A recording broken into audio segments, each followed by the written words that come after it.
What do you do if you are in a situation where you're a senior leader of leaders, and your team is constantly looking to you for direction, whether it be validation of a decision or just to bounce ideas off, whatever that might look like? Well, here's the answer to that.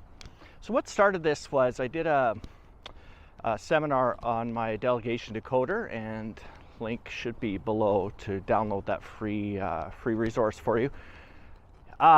Spent an hour going through the different steps of how to delegate and so on and so forth, and really the common theme was, how do you empower your team or teams of teams to act autonomously, meet outcomes, exceed deadlines, or exceed KPIs and OKRs, and beat deadlines, all of those kinds of things. So in the Q&A after, an individual asked a really good question. So, well, this is all great, but my team, anytime there's a decision to be made or they announce it, they look at me and say, hey, is that okay, boss?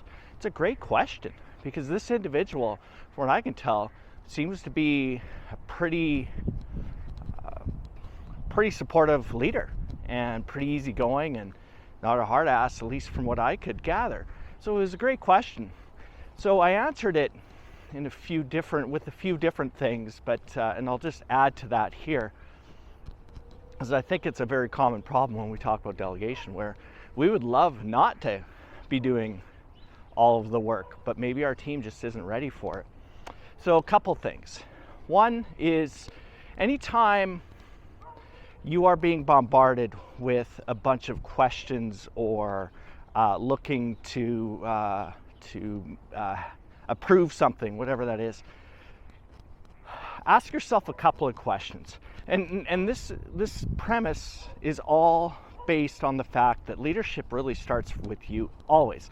The team, how it communicates with you, starts with you.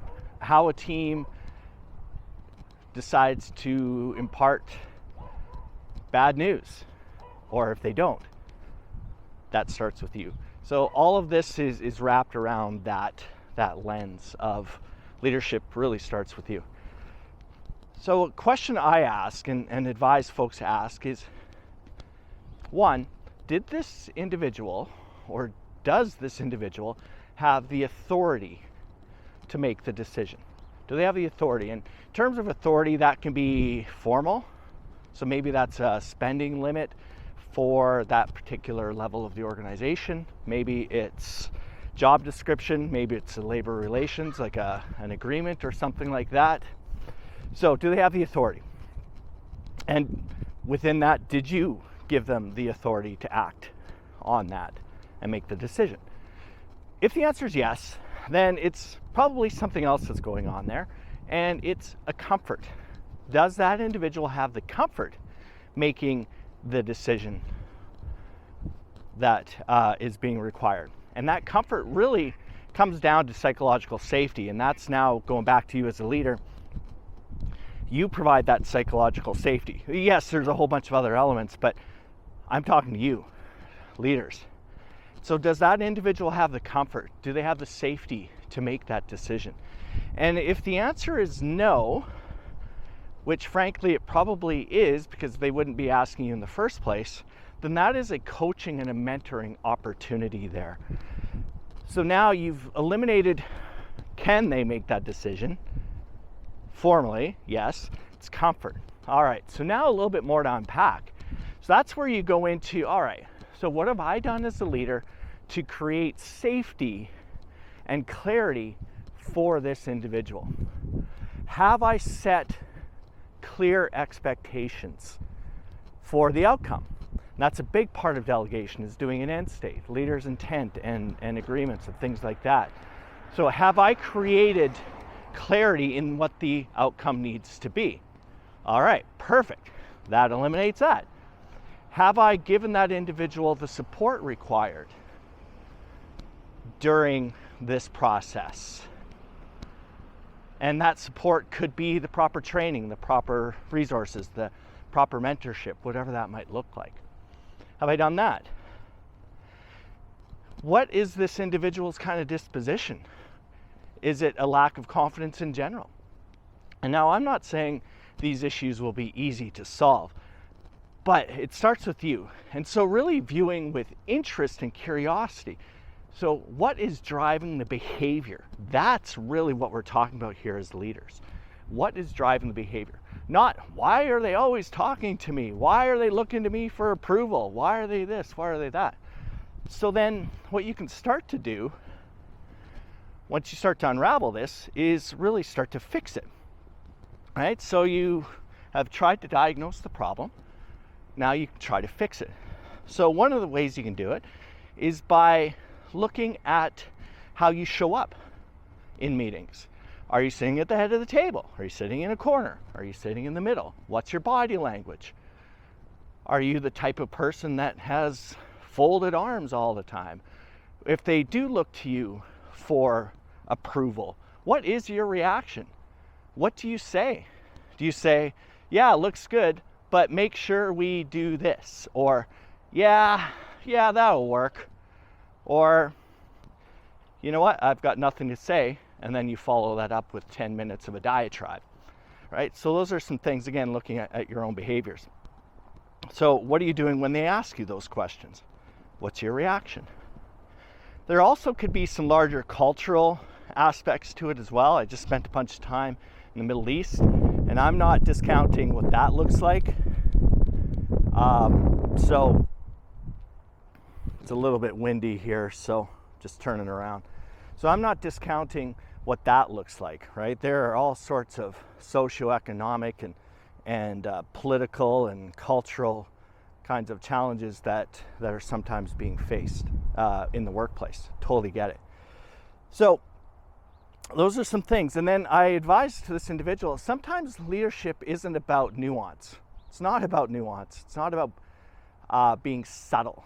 So I recommended this individual address it head on. Hey folks, I'm concerned that you are looking to me for approval to make decisions. The effect of that is that it's disempowering to you.